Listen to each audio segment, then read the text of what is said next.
This misunderstanding of your real power, this is the key to why you'll get fucked your whole life.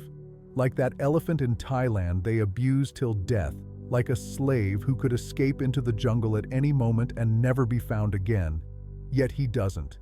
That's exactly how you'll stay a slave in any social dynamic until you realize this. When it's the law of the jungle, you have to respond by the law of the jungle. Otherwise, you won't survive. Again, when someone attacks you, your boss, your sister, brother, parent, whoever the fuck, and you clearly see it's an attack, like you're not imagining it, you've double-checked, then the only way to respond is by the law of the jungle. I had this moment once. I told my parents I wasn't going to university, and my mother tells me, "If you don't go to university, your father has a weak heart. He'll die of a heart attack."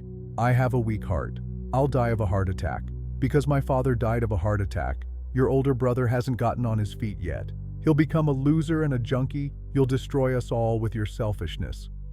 And I'm sitting there listening and realizing, this isn't an argument. This isn't a conversation. It's an attack. Instead of having a dialogue and considering alternatives for my needs, they're twisting my arms like I'm a fucking slave. No space for discussion, threats, guilt-tripping, shaming, pushing on conscience. And here's the thing, never agree to guilt, shame, or moral pressure. It's a completely counterproductive emotion. No sane person will ever require you to feel guilt. At most, a sane person will ask you to acknowledge your mistake, fix the consequences, and do something to make up for it. That's it. So if you flooded my apartment from upstairs, I'll come to you and say, "Hey Kolyan, you flooded me. Here's the bill. Just fix this so it doesn't happen again. And if you apologize, I'll forgive you." Human to human. That's it. But when someone comes to you and goes, "How could you? Do you know what I've been through? Blah, blah, blah." That's it. That's jungle law. You tell them, fuck off. No discussion. Fuck off. Remember this, it's a magic phrase. If you can't say it out loud, say it in your head. If you don't even have the strength for that, hold a fig in your pocket. But break the psychological distance. Look them in the eyes and repeat in your head, fuck off, fuck off, fuck off. Once you can say it out loud, you'll know what it means. Another story from my life. I'm walking, like I always do. Calm, shoulders relaxed, wide. An old lady blocks my path. I think, whatever, fuck it. I go right, she goes right. That's weird. I go left, she goes left. Okay, probably just a crazy city granny. I try to go off the sidewalk, walk on the grass. She steps onto the grass too, so we end up face to face. And she tells me, I quote, "I understand that in your mountains you walk wherever you like, but here we have decent people. We walk this way on this side and the other way on that side." I'm used to explaining things to children. I work in kindergarten, so it's easy for me to explain to little boys like you. And she smiles. What happened here? Her reptilian brain identified me as a threat. Someone violating her order. A personal challenge. She's used to being protected by the state, by rules, by laws. She's used to tormenting kids. She acts by jungle law, and no one ever dares respond in kind. But she picked the wrong guy. I stood there, looked her straight in the eyes, and, loud enough for the whole street to hear, I said, "Fuck off." Her eyes went square, she starts backing off, and I chased her off like a wet rag. The more she backed off, the louder I shouted, "Fuck off! Get the fuck out of here!" And she literally ran. Like, ran. And she got a lifelong neurobiological lesson. If you attack by jungle law, you get hit back by jungle law. That's what you need to understand. I'm not saying you need to kill people or anything. This is your life. You decide how and when to react. I'm just explaining the mechanics. If someone comes at you by jungle law, you don't have any other response. When someone robs you, you can't convince the robber with, "Please, mister, don't steal." Today I saw this cartoon. Brilliant. It needs to go viral, about this kind of infantility. It's a drawing. A guy has a gun pointed at him. The caption says, "Getting robbed on the street?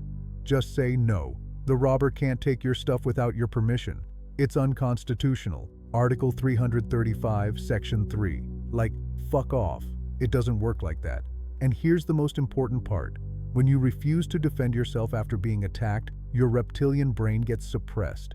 You become a castrated version of yourself, powerless, like in prison, where some inmates are such untouchables that people avoid even touching the things they touched.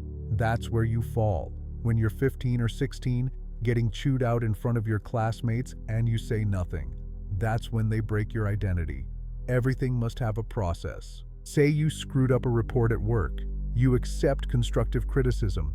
But the second your boss says, "You dumb fuck, you always fuck it up," that's not feedback. That's an attack.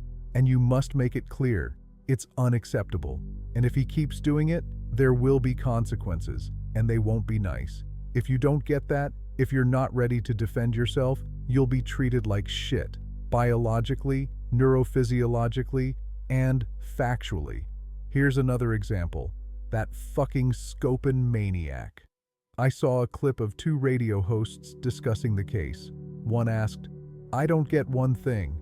They had a hot plate in that basement. He raped one of them. Why didn't the other smash his skull with the plate?" And the woman responds, "That's victim blaming. Don't blame the victim." Fucking brilliant, huh? This is the point. Slaves, the worst part about them is they forbid other slaves from rebelling. Like that old joke, 3 men up to their necks in shit, one tries to climb out, and the other 2 drag him down. Don't make waves, it'll reach our noses. That's what you need to understand. The slave isn't just an enemy to himself. He's an enemy to everyone around him. Now I'm going to tell you something kind of wild, but it's important. I want to quote the Satanic Bible. Doesn't matter how it sounds. What matters is the truth in it. It reflects nature, and anything that aligns with nature is a source of power, and anything that goes against nature leads to destruction. So, what's the specific trait of every slave? They delegate their safety to others. The moment a slave sees someone rebel, a neurobiological switch flips. They realize, fuck, maybe I could have done that too. And if that guy succeeds, the slave must admit, I've been a piece of shit all along. What calms the slave down? Giving up responsibility. Well, life circumstances made me this way. We didn't smash the maniac with a hot plate because we were victims. Stockholm Syndrome. Why didn't you drop out of college? My parents would have been upset. Why didn't you rise up against the dictator? They'd shoot us. We couldn't do anything. Why didn't you leave your abusive husband? He'd stalk me. Whatever the situation, once someone escapes the shit, they prove the slave could have done it too, but chose not to. Get it? If I'm in the shit, and another person was right here with me but climbed out, then our being here was a choice. And every second that person lives free, I realize I'm a clinical dumb fuck for staying. So what do? I start hating that person. Because as a slave, it's easier to shit on the one who escaped than accept my own responsibility. That's why there's no way to grow if you keep interacting with weak people. They'll drag you down with all their might, and if you escape, they'll curse you. Mark my words. I'm not saying it's impossible. Maybe someone out there knows how to grow while dealing with weak people. Ask them. That's their business. But I don't know any such method. Let me leave you with some quotes I agree with completely. I first read them at 13. They've stayed with me ever since. Maybe we'll discuss them another time. Blessed are the strong, for they shall rule the earth. Cursed are the weak, for they shall inherit the yoke. Blessed are the powerful, for they shall be revered among men.